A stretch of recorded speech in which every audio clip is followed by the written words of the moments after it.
भगवान शंकर का जो अविरल प्रेम है, स्मरण है। ले शिव तत्व में हमारे बच्चों को हम संस्कार दें, हमारे बच्चों को हम ज्ञान दें, हमारे बच्चों को अग्रण्यता प्रदान करें, हमारे बच्चों को हम वो दें। ये नहीं कि केवल हमें एक स्कूल में पढ़ा दिया और बच्चा ज्ञानी हो गया, उन बच्चों को थोड़ा सा संस्कार देना भी जरूरी है।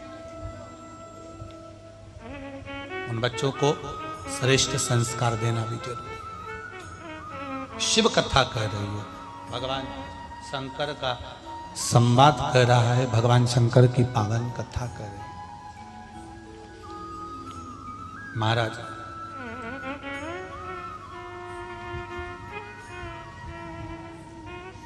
शिव भक्ति थोड़ी सी भी छू जाए तो हमारा जीवन सार्थक हो गया। मात्र थोड़ी सी, और सरल भाषा में समझिएगा, जो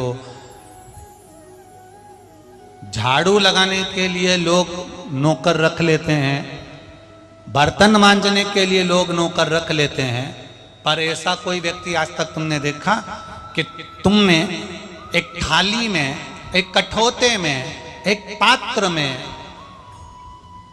भगवान को नहलाया, स्नान कराया और वो पानी पेड़ पौधे में डालने के लिए किसी ने नौकर रखा किसी ने?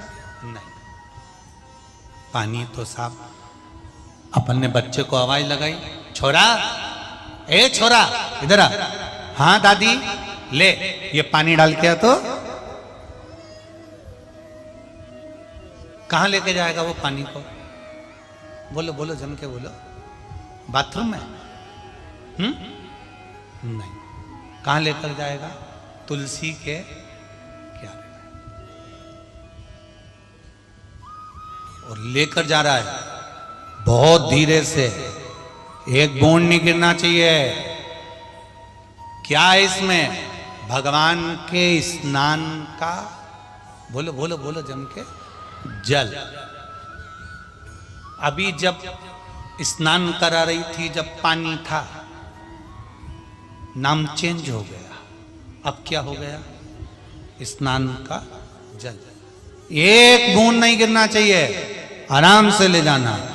ऐसा बर्तन छोरा ने हाथ में पकड़ा, धीरे धीरे धीरे धीरे ले जाके तुलसी के क्यारे में डाल दिया। अब उसी बच्चे को कपड़े धोने के बाद में पानी दे, और क्यों जा इसको डाल क्या? वो तुलसी में डालेगा क्या? नहीं। कहां डालेगा? बाथरूम में, नाली में, गटर में। क्योंकि उस बच्चे को ये मालूम है हमारा सनातन धर्म, हमारी सभ्यता, हमारी संस्कृति उसको सिखा दी है कि तुलसी में जल जाएगा तो वो श्रेष्ठ रहेगा, और कपड़े का पानी नाली में जाएगा तो श्रेष्ठ रहेगा। वो तुलसी में शोभा नहीं दे सकता।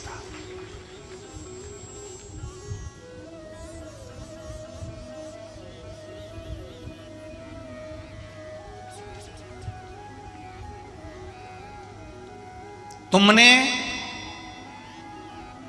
भगवान के चढ़ाए हुए जल को संभाल लिया। तुमने एक लोटा जल को शिव जी को चढ़ाने के लिए संभाल लिया। तुमने एक लोटा जल, पानी, एक लोटा जल महादेव का संभाल लिया, तो फिर चिंता मत करना, महादेव तुमको संभाल लेगा। फिर तुम्हें चिंता नहीं। तुम उस जल को थोड़ा सा संभालने का प्रयास करिए। तुम उस जल को थोड़ा सा संभालो। बस विचार करो जरा।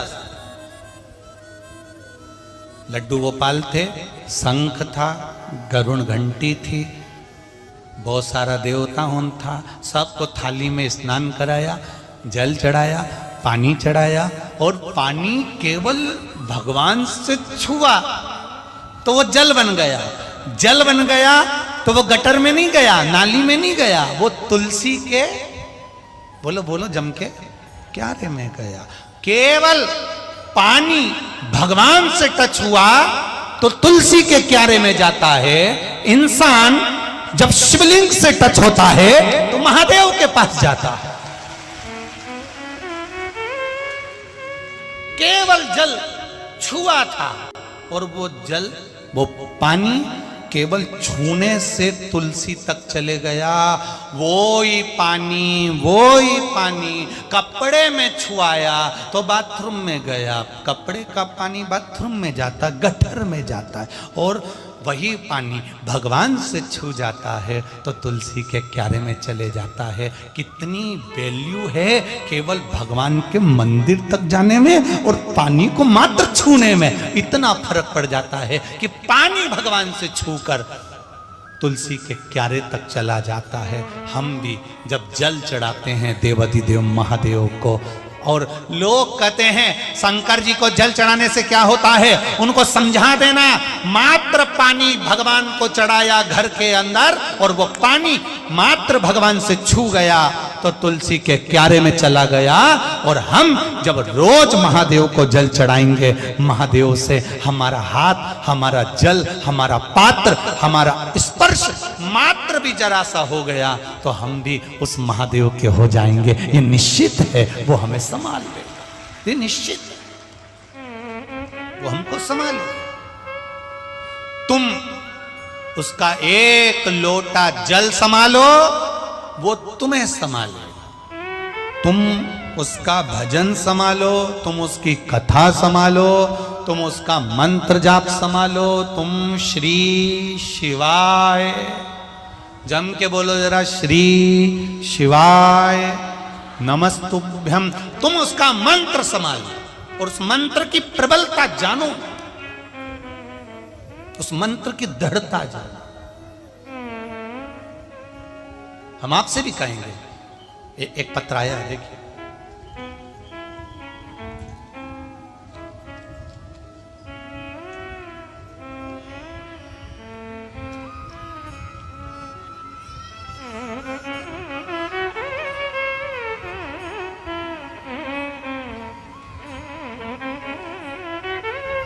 रानीपाल बैतुल बंटीपाल जी, आप ही ने लिखा है। जिसने पत्र लिखा है हाथ हिलाइएगा। आप ही ने लिखा है, श्री शिवाय नमस्तुभ्यम। दोनों हाथ हिला दो एक से, श्री शिवाय नमस्तुभ्यम। एक लोटा जल और बेलपत्र का क्या महत्व है गुरुदेव? 2021 में मेरे पति का एक्सीडेंट हो गया था।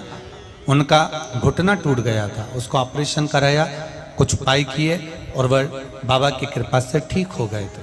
फिर 2022 में जून में उनका घर में पैर फिसलने के कारण घुटना फिर टूट गया। पैर घुटना ऊपर से 2 टुकड़े हो गए। फिर उनके पैर को प्लेट लगाकर ऑपरेशन कराया गया। उनका पैर टूट चुका था गुरुदेव। डॉक्टर ने कहा था कि ये 6 महीना बिस्तर पर रहेंगे, खड़े नहीं हो पाएंगे और इसके बाद की भी कोई गारंटी नहीं है। गुरुदेव, आपने एक बेलपत्र और एक लोटे जल का जो महत्व समझाया है, हमने वो जल शिव जी को चढ़ाना प्रारंभ करा, भगवान शंकर को जल चढ़ाना प्रारंभ करा। एक बेलपत्र भगवान देवाधिदेव महादेव को चढ़ाना प्रारंभ करी। वो जल चढ़ा हुआ थोड़ा सा लाती, बेलपत्र लाती और उनको देना चालू करा।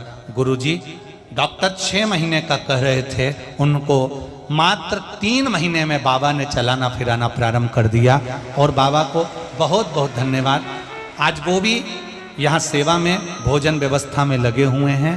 बाबा से यही प्रार्थना है कि स्वस्थ रहें और मस्त रहें। हर हर महादेव। शिव भक्ति ऐसी ही होती है, शिव का गुणगान ऐसा ही। आपका भजन, आपकी दृढ़ता। आपसे भी कहेंगे, जितने लोग यहाँ कथा सुनने आए और जितने लोग आस्था चैनल पर सुन रहे हैं, जितने फेसबुक यूट्यूब पर सुन रहे हैं, दुख तुम्हारे सामने जरूर आएगा। दुनिया में ऐसा कोई नहीं जन्मा पृथ्वी पर आने के बाद उसको दुख नहीं मिला। राम जी पृथ्वी पर आए तो उनको भी दुख झेलना पड़ा। भगवान कृष्ण पृथ्वी पर आए तो उनको भी दुख झेलना पड़ा। राधा जी पृथ्वी पर आई, उनको भी दुख झेलना पड़ा। और सीता जी अगर पृथ्वी पर आई तो उनको भी दुख झेलना पड़ा। संसार में जितने लोग जन्मे हैं, मृत्यु लोक में जन्म लेने वाले को दुख सहना पड़ता ही है। कोई तुमसे कह दे कि मेरे पास में ऐसी भभूति रखी है, ऐसा सामान रखा है, मैं तुम्हारा दुख काट दूंगा, तो समझ लेना ये केवल बेवकूफ बना रिया है, उसके सिवा कुछ भी नहीं। क्योंकि दुख कोई दूसरा नहीं काट सकता। तुलसीदास जी ने लिखा है, कलयुग केवल नामधारा। तुम भगवान का जितना भजन करोगे अपना दुख अपन स्वयं काट सकते, अपने दुख को अपन स्वयं काटेंगे। जैसे अपने को खुजाल चली तो तुम कितने भी मचल लो, कुछ भी कर लो, पर तुम लोगों से भले बच लो, पर धीरे धीरे खुजालना तो पड़ेगा। छींक आई, तुम्हारी छींक को तुम पड़ोसन से कह दो मेरे बत्तल का तू छींक ले, छीकेगी नहीं। तुम्हें खांसी चली, तुम्हारे बत्तल का पड़ोसन से बोल दो तू खांस ले, खांसेगी। तुम्हें भूख लगी, तुम पड़ोसन से कह दो तू रोटी खा ले, तुम्हारी भूख मिट जाएगी नहीं।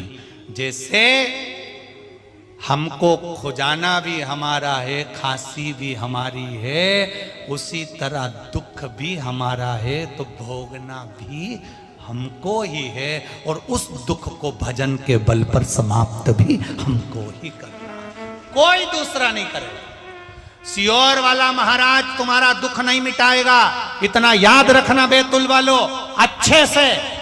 कोई महाराज तुमसे कहे कि मैं तुम्हारा दुख मिटा दूंगा, तुम मेरे पास आओ, मेरे चरणों में बैठो, तो समझ लेना पक्का ढोंगी प्रपंची है।